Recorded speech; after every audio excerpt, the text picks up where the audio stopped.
Bradley went undefeated last week. He's really caught up to me. I went 1-2. I knew that I should have gone with the Bengals instead of the Steelers, and I said that to you before the show. No excuses, no excuses. Like obviously I made my decision, and I felt strongly about the Steelers against at least covering the spread, but did not get that. The Chiefs, I have no explanation for that performance, and I should have known that -5.5 against a team that hadn't won a game yet was too good to be true. But the Chiefs can do that sometimes. They can fall asleep, and then when they decide to wake up, they wake up. So I find them sometimes a bit frustrating in terms of gambling. But the Ravens against the Patriots, that was the one game that I got. But Bradley nailed it. Packers won, Titans won, and the Dolphins won, and of course covered that spread. Yeah, these were some pretty risky picks on my end. I must say, I was not expect. The only one I was really expecting to hit was the Titans one, just because, like, honestly, at this point, I have zero belief in the Raiders. It's like I don't like saying that because there were a lot of people I was on that team that I was excited to see, and I thought maybe McDaniels would be able to, provide a little bit more offensive juice for this team, but they just look hapless and bad and lost to a Titans team that lost to the Giants and there was one other team, or maybe it might have been the Cardinals. Titans lost to the Bills. Oh, and the Bills got Destroyed. by the Bills 41-7 on Monday night. So that to me was like kind of the easiest one where I was like, I just like don't really trust the Raiders to win, even though the Titans have not looked that good themselves. But I'd also probably trust Mike Vrabel coaching a team as opposed to this now being Josh McDaniels' like first real head coaching gig. Like I just trust Vrabel more than I trust McDaniels of the two Belichickian disciples there. Yes. But hey, Packers winning in a rock fight against the Bucks, and then the Dolphins out slugging the Bills. I'll take it. I'm back in Vegas, baby. Yeah, so I'm let's back in. pull this up, Bradley, because these are our official. We're basically neck and neck at this point. I did go undefeated in week 1, but maybe I'm peaking too early here. That's the thing. So this is our record, and then we will also drum roll, please. These are our locks for week 4. I am 5-4. Bradley's 4-5. And for the first time, Wow. by the way, we don't talk about what we're going to do before we make these picks. So this was just a coincidence that we picked the same game. And if we go down, we go down together. That's right. Yeah. But If my Jaguars love is completely misplaced, we'll see it on Sunday against the Eagles. Well, I recall getting some here. So as I like went 1-2 last week, I'm going to gloat about something.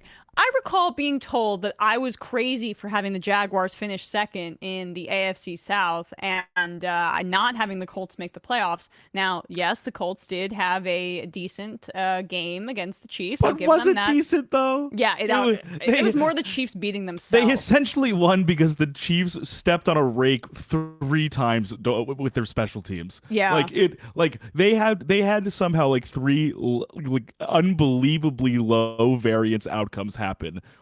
The offense looked awful, terrible. Yeah, they couldn't move the ball at all. The Chiefs sacked Matt Ryan 6 times. He looks just so frail out there, and too. I mean.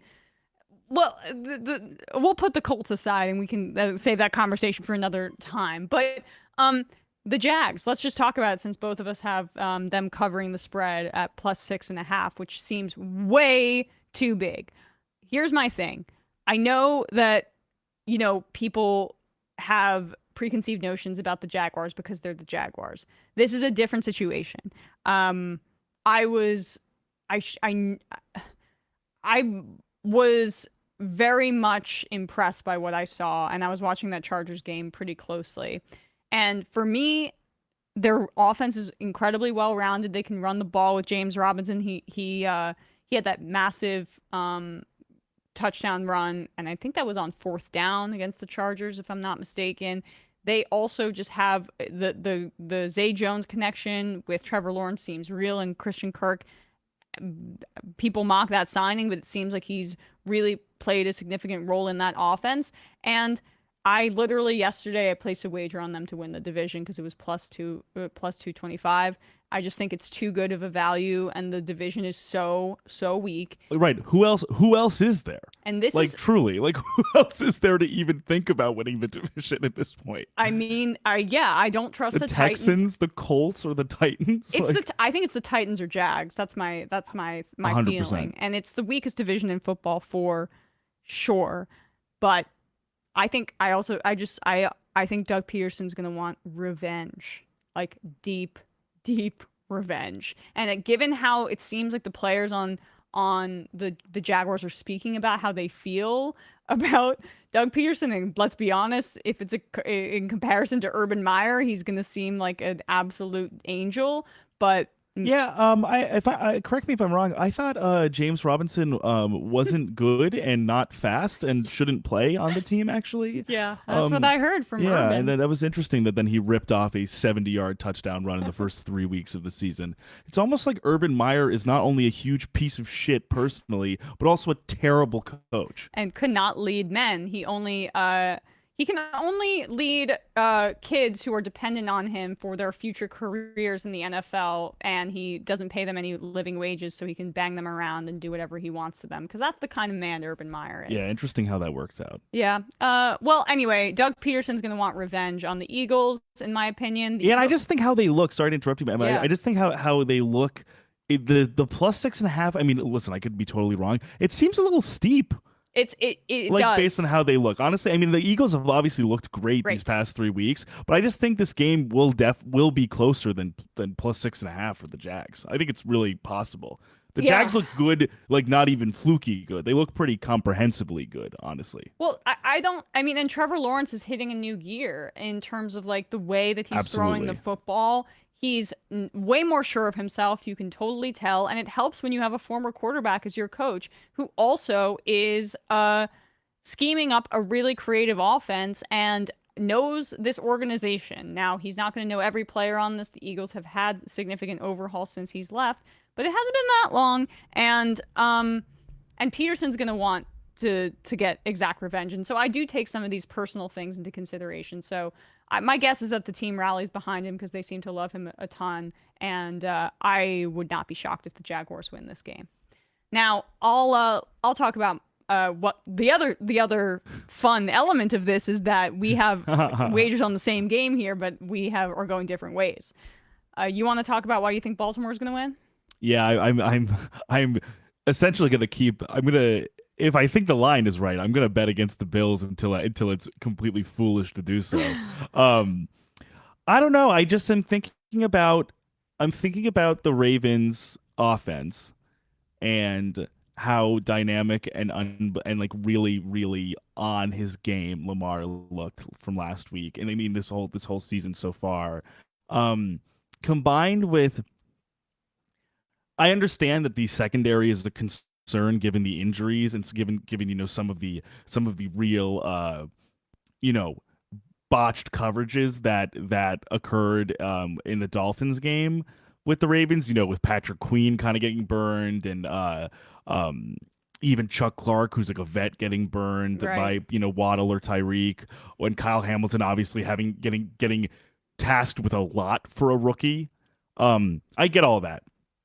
I still think their front seven is extremely formidable. I think Justin Houston can get pressure I think we disagree. I think Justin Madubuike can get pressure, and also I don't trust this Bills offensive line that much. And I don't even think in last week's game the Bills offense looked particularly versatile beyond, hey, Josh Allen, uncork an unbelievable pass or go off on a huge run.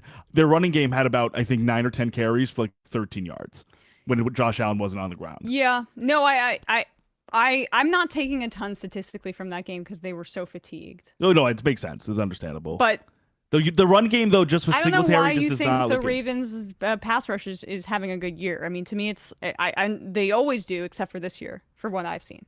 I think Madubuike is good. I think Justin Houston's good. I think I do think that there is just some juice there. I think they can get I'm saying this also, Odefe Owe has to start, stepping up a little bit, but but I'm also saying this too in regards to the I don't fully trust the Bills' offensive line. They have not been performing that well, and yeah, also they're not even fully healthy either. I here's my take, and we'll see who's right. But Josh Allen, I haven't seen the Ravens be able to get to the quarterback without blitzing, and I think their front four is not what it used to be.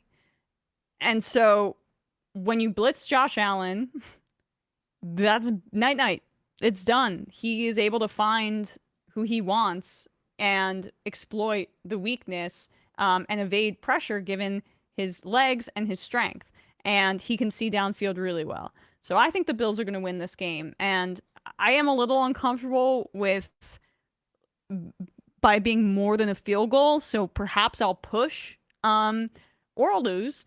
But I just really do think that Josh Allen and the Bills are going to be furious about how last game went, because when you look back at that game, they were probably the better team. It was just a bunch of errors, and maybe not the better team, I should say, because honestly, without the quarterback play, I would say the Dolphins are, a top 3 roster in the NFL for sure. But they had a lot of opportunities to win that game, and I think fatigue and some just critical mistakes did not allow for them to actually pull it off. And so I understand that there's a concern about Buffalo's secondary and the health of, like, they've had a lot of injuries, but I trust McDermott to coach them up, and they play zone anyway. So hopefully they can slot some guys in. I'm the reason that I'm picking this is because I don't believe right now in the Baltimore Ravens pass rush, not because I don't believe in Lamar, because I've been super clear about how I feel about Lamar Jackson playing an MVP type year this year, and I expect this to be a very high scoring game with Lamar doing all he can. Well, that's what I think that's my potentially what I see happening is that if it's a shootout and if it's truly a game of like a few points, if they go to their run game and there's nothing there, if Allen has to throw like 25 or 30 pass, if his usage rate is unbelievable and he's basically being asked to be the entire anchor of the offense, and they have to try and find something else that has not been there, I think that could be the deciding factor beyond just like whether Allen and Lamar have great games, which I'm assuming is going to happen anyways. Right. So we shall see. We shall see head to head. And then for me, this Kansas City line, look, I understand that Patrick Mahomes and the Chiefs offense has struggled against Todd Bowles and the defenses that he's cooked up. That's why the Buccaneers were able to win the Super Bowl, although I don't think Mahomes was fully right during that Super Bowl. But regardless, the game is staying in Tampa, according to reports now, even though the hurricane has hit Florida. The players this week were relocated, along with the coaches and the rest of the staff, to Miami as a way to kind of like, prevent them from experiencing the worst of the hurricane damage. But that disrupts your week, and it disrupts your practice schedule. And I think the Chiefs' offense will be able to do enough against a stout, really, really good, top 5 defense, in my opinion, in just in how they look. I'm not sure about what the statistics are, and statistics lie. Like, Tua is not a top 5 quarterback. Get out of my mentions with that crap. No, that's like, statistics lie more than in football than any other sport. You have to actually watch the games before you make determinations. Sorry. I trust Mahomes coming off probably pissed about a bad loss and going into Tampa, where I don't think Brady has looked very good, and I don't think the offense has looked very good. So and he still is not playing with any of his receivers. Right. And Mike Evans will be back. I understand that from his suspension. Oh yeah, so Evans will be back, but not Godwin. Still not Godwin. Yeah. It's not even like the running game has been super intimidating. I mean, Fournette has not been able to get a whole lot off the ground. That offensive line is also still pretty banged up. Donovan Smith is out. Luke Gadecki is starting, a rookie. Like it's not It's not the offensive line that it was with, and of course Ryan Jensen's not playing at center. That's been a huge loss all season for them. So I think this will definitely. I see this pick. I totally understand it. I also just don't see.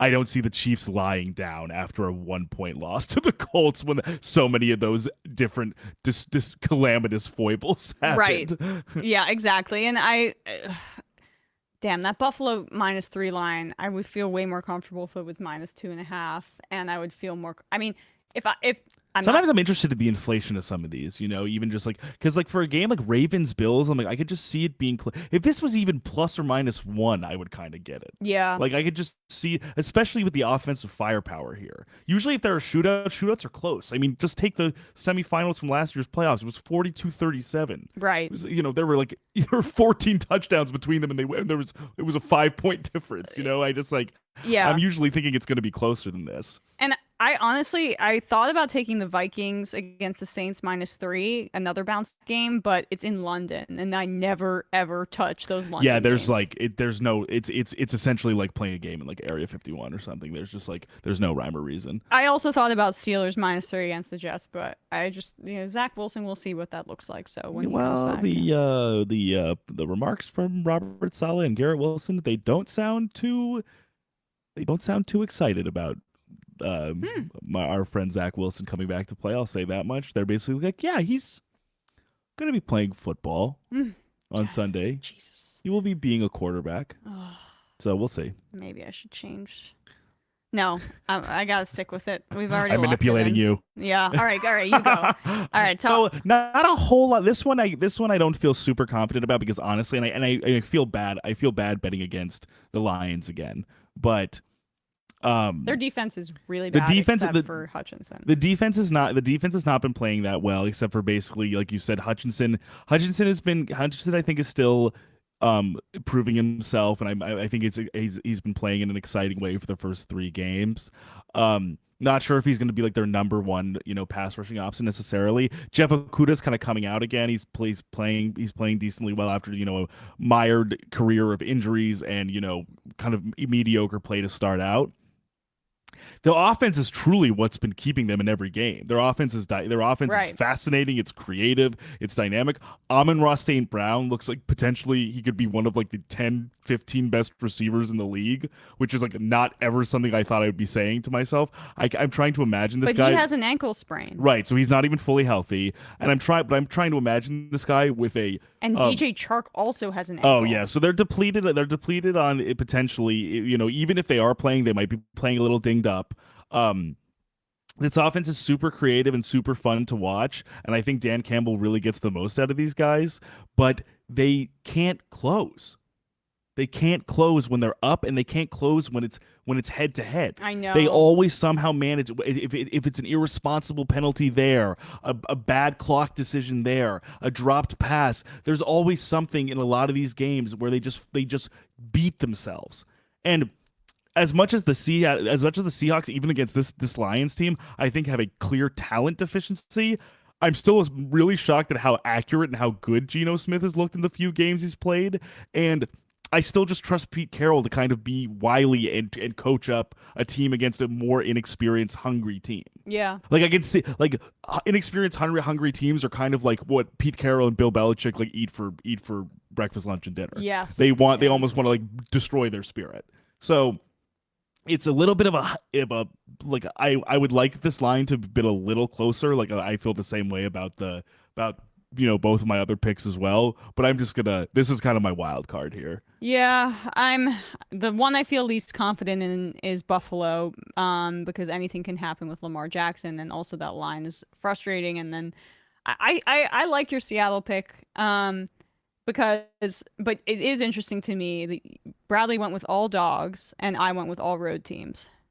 Oh, yeah, you're the road. Yeah, you're the road dog and I'm the underdog. Yes, that's what. The road dog and the underdog. That's what they call us. I really struggle to like ever want to pick like a favorite. I'm like really bad about that. I'm always just like, oh, I want to beat Vegas. You know? I want to beat the house. Right.